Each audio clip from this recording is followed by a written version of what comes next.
Okay, so today's going to be a quick video about lipids and fats. This is our second biological molecule that we're going to talk about, but it's kind of a macromolecule. Um, it it's tinier than your carbs, and it's tinier than your proteins, and it's tinier than your nucleic acids. So they allow it to stay in there because it is essential, but it's not actually as large as some of the other ones. So we'll call it a large biological molecule, and lipids is how we know it. Fats is what we usually call it commonly, and it's made of carbon, hydrogen, and oxygen, just like carbs. Okay, and that's why carbs can be converted very quickly into lipids when you don't burn them all off, because they're literally made of almost the exact same elements. The difference is carbs, it's a CH&O is a 1 to 2 to 1 ratio, but in lipids, it's almost all carbon and hydrogen, and there's only 2 oxygens in the entire molecule. So very, very small amount of oxygen. So when we look at a lipid molecule, they kind of look like caterpillars. You have the head and then the long tail. Okay, so a lipid is made of a glycerol head. Okay, so that's one part. And then this whole long tail is called a fatty acid. All right, so when we talk about lipids, it's really like two parts.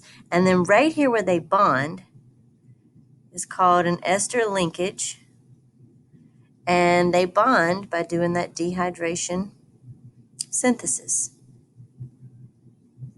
All right, so it's still a dehydration synthesis reaction, but the bond is called an ester linkage. All right, so this is a lipid, and this is also a lipid, very similar in the top parts. These are your glycerols.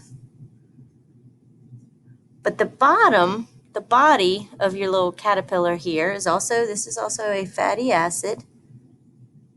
But if you'll notice, between the carbons on this molecule, there's double bonds. Okay, and between the carbons here, there's single bonds. Now, carbon is super important because carbon can form 4 bonds. All right, so that's why the body is composed of these long carbon chains. And if you look, there's 1, 2, 3, 4 bonds for that carbon.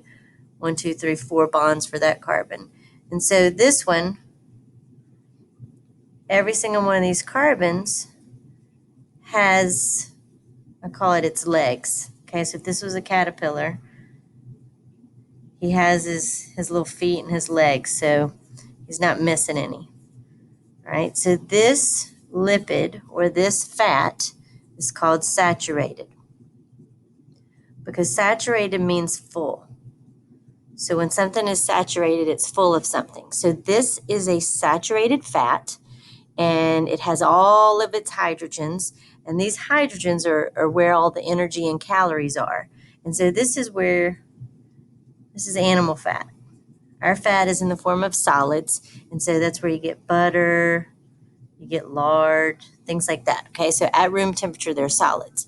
But over here, this lipid molecule, carbon can only form 4 bonds. So he already has 1, 2, 3.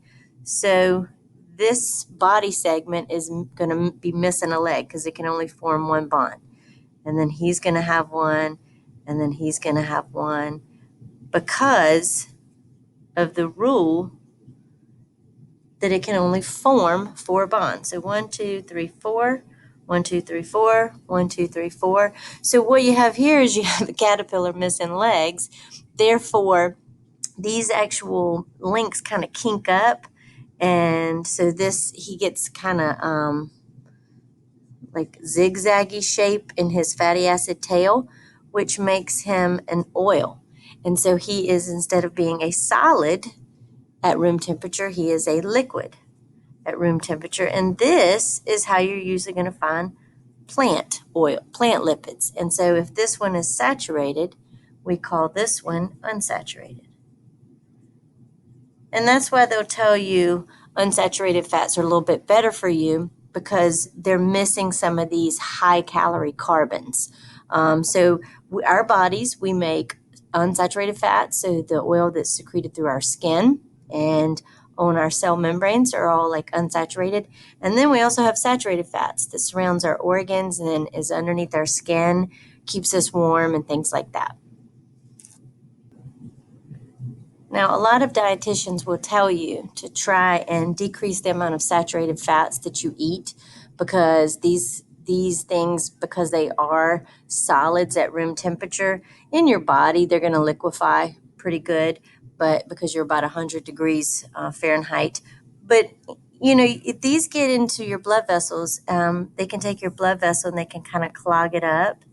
And therefore, that's where you get cholesterol buildup, and it changes your blood pressure. And so the diameter of your blood vessel kind of gets smaller. So the blood squeezes through faster and it shoots out faster. So that'll increase your blood pressure. But some of you, like you are never ever going to have cholesterol issues just because your body's so good at synthesizing and breaking these down. Other people, you're going to have terrible issues with it. And so this is going to be hereditary, depending on what genes you inherit to help you metabolize your fats. But remember, you always need to have these in your diet, and they are necessary for functions. You just don't need as much of them every day because when you do get some of them, they're just so full of calories. Now, the one lipid that you are most familiar with is the one you learned about in regular bio, and it's looks like kind of like a little jellyfish. And this is our phospholipid.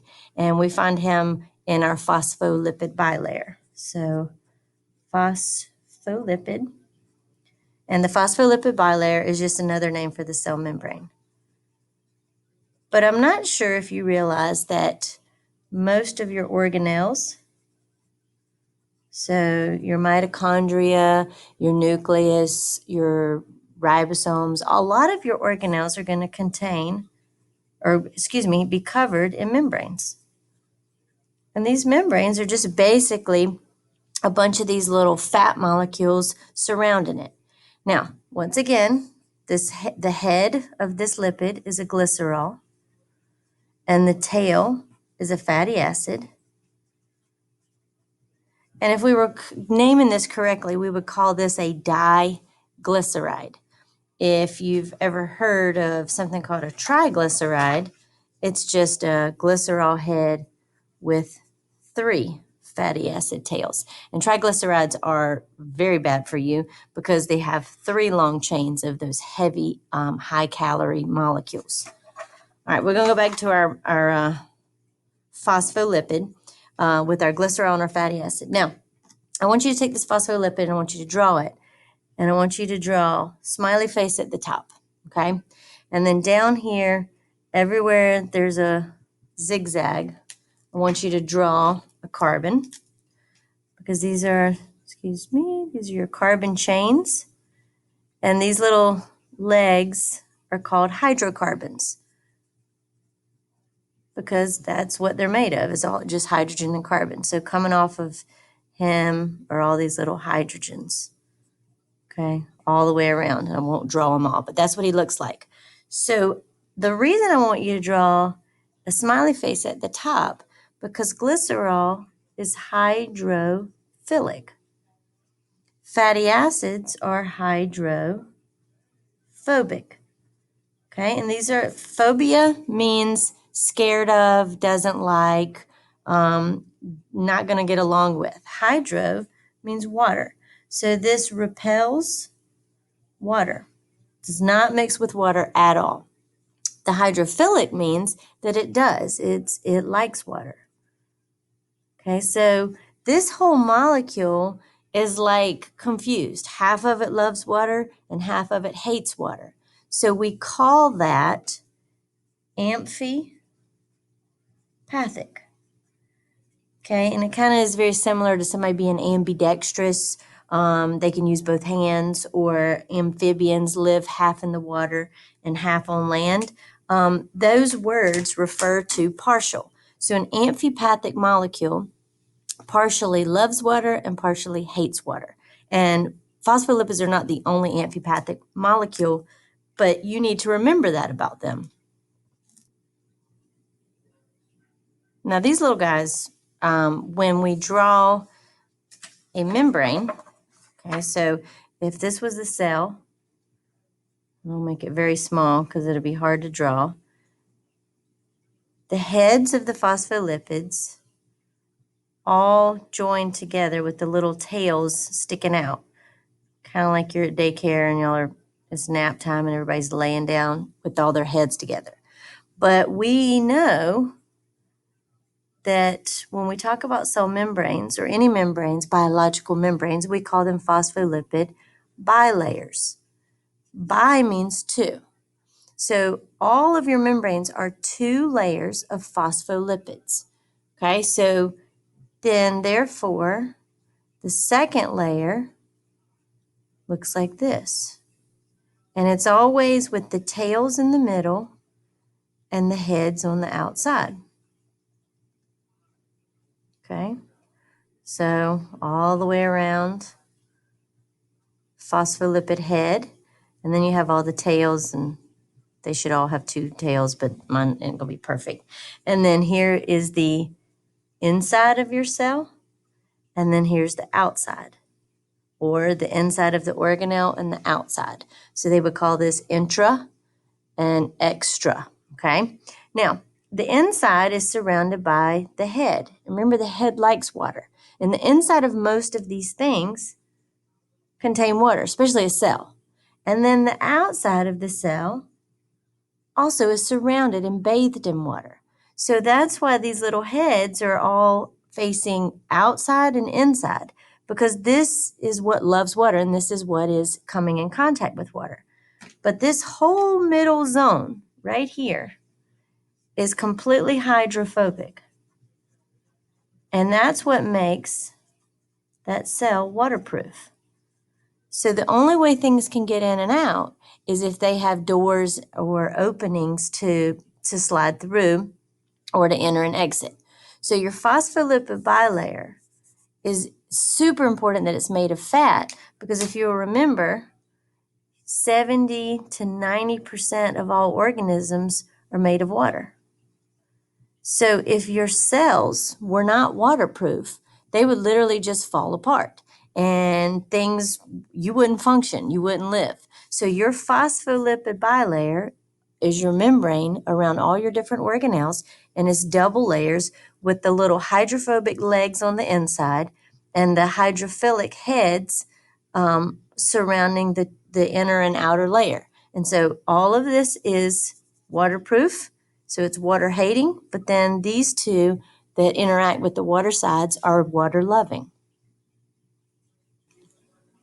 Okay, one of the last things about lipids is that steroids actually fall under that category. And I know that whenever I say steroids, people think about, oh, getting in the weight room and getting big and all that. And I mean, that is a thing, because testosterone is one of your steroids, and that's the steroid responsible for increasing your muscle mass and makes your voice deeper and all those kind of things. So this would be considered the male hormone, but everybody has testosterone, men and women. And then estrogen is the one mostly associated with females. Same deal. We all have both. Men just have more testosterone than estrogen, and women just have more estrogen than testosterone. But before puberty, you have none. Your body doesn't make them at all. And then when you go through puberty, it starts making these too. But these are all lipid based. And the reason they are lipid based is if we go back to our image of our cell membrane, anything that's lipid based can pass straight through. Okay, so lipids need no doors. Okay, they can just pass straight through. So your hormones can go straight in. Okay, steroids and hormones are the same thing, which is kind of crazy to most people that don't realize that. But they can go straight through the membrane and get to the nucleus and trigger things to happen. They always have this 4-ring structure as their base, and then they're going to have little side chains that come off. The side chains are what make them different. Okay, so testosterone and estrogen look just like this, and then they have a little bit different side chains. But they call this 3 hexagons and a little doghouse. But when you see these 4, and we call them fused rings, you're dealing with a lipid-based steroid. Also, cholesterol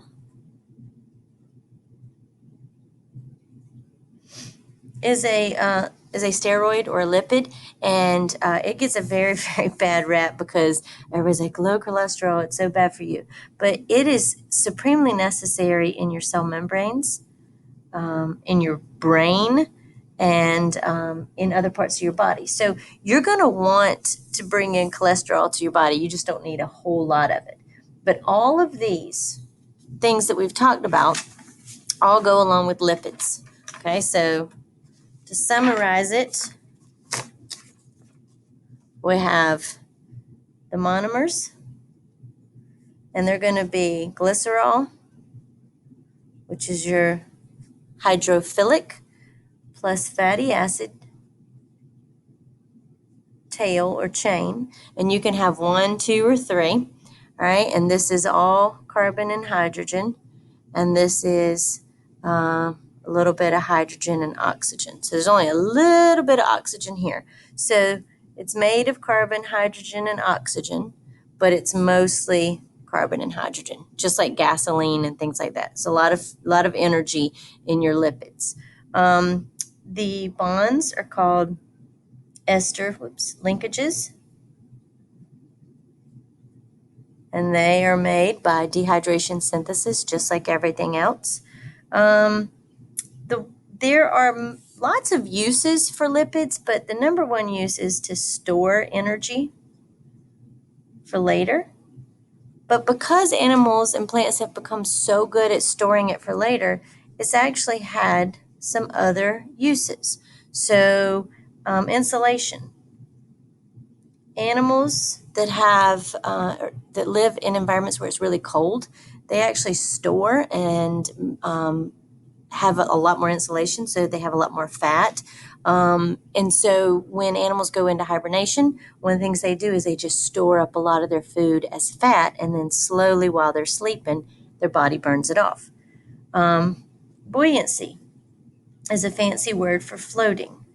And so animals that live in watery environments tend to have a lot of fat on them because it helps them float and they don't have to work so hard to stay in the water. It also allows really, really, really big animals to be able to survive, because if they were on land, they would crush their body. Their body weight would be too heavy.